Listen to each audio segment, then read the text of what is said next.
మీరు గమనించినంతగా మీరు చాలా సీరియస్‌గా ఒక సబ్జెక్ట్‌లో గనక ఒక అంశాన్ని రాయమంటే part A, B, C, D ఎట్లయితే రాస్తారో చాలా స్థూలమైన ఆ అంశాలను మీరు పేర్కొంటున్నారు ఇందులో. యెస్. పబ్లిక్ ఇవన్నీ గుర్తిస్తారా? ఇంత సీరియస్ అబ్జర్వ్ చేస్తారా? మనం ఎప్పుడు పబ్లిక్‌ని తక్కువ అంచనా కూర్చోను. పబ్లిక్‌లో అంటే ఎవరి విధిలో వాళ్ళు ఉంటారు కదా అని. పబ్లిక్‌లో స్పష్టత ఉంటుంది.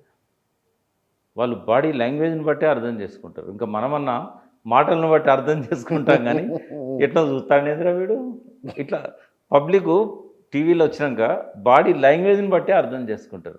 మనసులో భావాలను కళ్ళు దాచలేవు కదా, అవును. ఆ కళ్ళల్లో అది కనబడుతుంది. కేసీఆర్ ఎంత మెత్త మాట్లాడినా ఆయన కళ్ళల్లో అహంభావం అనేది కనబడేది. కాబట్టి అది దాయడం అనేది సాధ్యం కాదు. కాబట్టి బాడీ లాంగ్వేజ్ మ్యాటర్ అవుతుంది. చేసే పనులు కూడా అరే ఆయనకి ఇట్లనే చేసిండు మళ్ళీ ఈయన గట్టినే చేస్తాడు కదరా అన్నట్టు ఉంటుంది.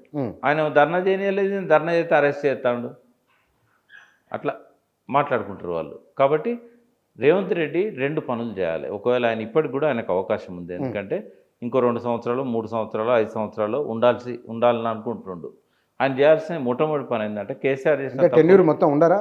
మీరు 2 ఏళ్ళు 3 ఏళ్ళు 4 ఏళ్ళు అంటున్నారు. ఉండే పరిస్థితి కనబడతలేదు. ఎందుకంటే కేసీఆర్ కూల్చేయడు. కాంగ్రెస్లోనే ఇంటర్నల్గా పోలరైజేషన్ స్టార్ట్ అవుతుంది కాంగ్రెస్లో. కాబట్టి ఆయన ఎట్లా ఎవరెవరి మధ్య కొంచెం ఏదో కొన్ని ఇది మీకున్న సోర్స్ ఏమన్నా ఉందా?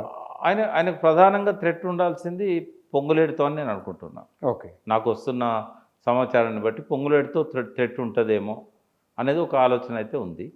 రెండవది అందుకే కొంచెం ఏంటంటే తనకు ఇంకో 30 మంది 25 మంది ఎమ్మెల్యేలు ఉంటే తను కంఫర్టబుల్ పొజిషన్లో ఉంటాను రేవంత్ రెడ్డి అనుకున్నాడు. ఇక్కడ మీరే అన్నారు చంద్రబాబు నాయుడు అండదండలు ఉన్నాయని మీరు అన్నారు. చంద్రబాబు నాయుడు మోడీకి అండదండలు ఇస్తున్నాడు. వాడి నరేంద్ర మోడీ ఒకవేళ అనుకుంటే మన గతంలో జరిగిన చర్చ ఏకనాథ్ షిందే ఎవరో ఉంటారు పలానా అంటే ఆ స్కోప్ కూడా లేదు. బాబును కాదని మోడీ వెళ్ళలేడు, ఇంకా ఆయన గవర్నమెంట్ ఉండాలి, అది అక్కడ ఉండలేరు. ఈ తెలంగాణ విషయంలో మోడీకి చంద్రబాబు నాయుడుకి ఇప్పుడైతే ఎటువంటి ఈ డిస్కషన్ జరగకంటే పట్టించుకోరా ఇక్కడ గవర్నమెంట్కి ఇబ్బంది అయినా అంటే వాళ్ళ పార్టీని బలోపేతం చేసే క్రమంలో వాళ్ళు పోరాడాల్సింది, వాళ్ళు ఆరోపణలు చేయాల్సింది కేవలం రేవంత్ రెడ్డితోనే. కాబట్టి చంద్రబాబు నాయుడును ఇక్కడి రాజకీయాలల్లో జోక్యం చేసుకోవడాన్ని వాళ్ళు ఏమీ టాలరేట్ చేయరు. వాళ్ళు మోడీకిను రేవంత్ రెడ్డికి మధ్యలో ఒకవేళ సంఘర్షణ అనేది మొదలైనట్టయితే అప్పుడు విషమ పరీక్ష చంద్రబాబుకి ఎదురవుతుంది. రేవంత్ రెడ్డి డిఫెండ్ చేయడానికి ఆయన మోడీ దగ్గర సహాయం కోసం ప్రయత్నం చేస్తాడు. కానీ పార్టీ బలాబలాలు పెంచుకోవడం విషయంలో రేవంత్ రెడ్డి చంద్రబాబుకి హెల్ప్ చేస్తాడు కానీ మోడీకి హెల్ప్ చేయడు. మోడీ కూడా ఎక్కడ కాంప్రమైజ్ కాకుండా బీజేపీ బలాన్ని పెంచుకోవడానికి ప్రయత్నం చేస్తాడు. ఇక్కడ రాబోయే రోజుల్లో అధికారంలోకి రావడానికి ఎక్కువగా ప్రయత్నం చేసే పార్టీ బీజేపీ. అవును. కాబట్టి ఆ విషయంలో మాత్రం స్పష్టత ఉండాల్సిన అవసరం ఉంది. అయితే 2 పనులు ఆయన చేయాల్సిన ఏంటంటే రేవంత్ రెడ్డి చేయాల్సింది ఒకటి, కేసీఆర్ ఏవైతే తప్పులు చేసి ప్రజల లోపల బట్టబయలు అయిపోయి పల్చనైపోయి ఓడిపోయిండో ఆ తప్పులు ఏంటో ముందు తెలుసుకోవాలి. ఆయన కేవలం ఆయన చెప్పిన అసత్యాలను బట్టే ఓట్లు వేయలే ప్రజలు. ఈయన ఏదైతే అసత్యాలు అబద్ధాలు ప్రచారం చేసిండో రేవంత్ రెడ్డి వాటి మీదనే ఓట్లు పడలే. అందులో కొన్ని ఓట్లు కేసీఆర్ వైఫల్యం వల్ల కూడా పడ్డాయి కాంగ్రెస్. కాబట్టి కేసీఆర్ వైఫల్యం ఏంది అనేది అర్థం చేసుకోవాలి, మళ్ళీ అవి రిపీట్ చేయకూడదు అని ఒకటి. అందులో ఒకటి ఏంటంటే ఎమ్మెల్యేల ఫిరాయింపులను ప్రోత్సహించడం, అది ఆయన ఫుల్ స్టాప్ పెట్టాల్సి ఉండే. రెండవది ఏంటంటే కేసీఆర్ అసంపూర్తిగా వదిలిపెట్టిన లక్ష్యాలు ఏవైతే ఉన్నాయో అవి కేసీఆర్ లక్ష్యాలుగా తీసుకోకుండా తెలంగాణ ప్రజలకు మేలు చేసేటివి, రాష్ట్ర ఆర్థిక వ్యవస్థను బలోపేతం చేసేటివి, ఖజానాను వృద్ధి చేసేటివి, వాటిని కొనసాగించాలి, కాంప్రమైజ్ కాకూడదు. అవసరమైతే ఇంకొంత అప్పు తెచ్చినా పర్వాలేదు. ఈయన నేను 7 లక్షలని బదనాం చేసినా కదా, నేను కూడా 5-6 లక్షలు అప్పు చేసే పరిస్థితి ఉన్నది, ఎట్లా ఇచ్చడం ఉంటే తెమ్మనే చెప్తున్నాను నేను. అప్పు అనేది ప్రమాదకరం కాదు, అప్పు అనేది అసహజమైంది కాదు. ఆయన అప్పు తెచ్చి 3 రెట్లు పెంచిండు ఆదాయాన్ని, నువ్వు అప్పు తెచ్చి 4 రెట్లు పెంచు. అల్టిమేట్గా ఏం చూస్తారు, ఈ అప్పులు ప్రొడక్టివ్ సెక్టర్లో పెట్టారా అన్ప్రొడక్టివ్ సెక్టర్లో పెట్టారా అనేది చూస్తారు. ఆయన ప్రొడక్టివ్ సెక్టర్లో పెట్టాడు, కాళేశ్వరం కానీ ఇట్లాంటివి. మరి నువ్వు కూడా ప్రొడక్టివ్ సెక్టర్లో పెట్టు అప్పు తీసుకొచ్చి. ఆయన 1,35 లక్షల ఎకరాలు నా స్వప్నం అని అన్నాడు. ఆయన 80-85 లక్షల ఎకరాలకే నీటి కోసం ప్రయత్నం చేసిండు. ఆ రిమైనింగ్ ఇంకో 50 లక్షల ఎకరాలు షార్ట్ ఫాల్ ఉంది కదా, అది నువ్వు పూర్తి చేయి. ఆయన మొదలుపెట్టి అసంపూర్తిగా వదిలేసిన ప్రాజెక్ట్ సీతారామ కావచ్చు, ఇట్లాంటివి ఏవైతే ఉన్నాయో పాలమూరు రంగారెడ్డి కావచ్చు, నువ్వు కంటిన్యూ చేయి. ఆయన ఫైట్లో కూడా అసంపూర్తిగా వదిలేసిన ఫైట్ ఏంటంటే కృష్ణా జలాల తెలంగాణకు రావాలని, ప్రదేశ్ కుమార్ ట్రిబ్యునల్ దగ్గర తెలంగాణ నీళ్ళ కోసం పట్టుబట్టాలని, అవి నువ్వు మొదలుపెట్టు. ఫ్రెండ్షిప్ ఉంటే ఉండండి చంద్రబాబు నాయుడుతో, బట్ తెలంగాణ ప్రజల హక్కుల కోసం కాంప్రమైజ్ కావద్దు.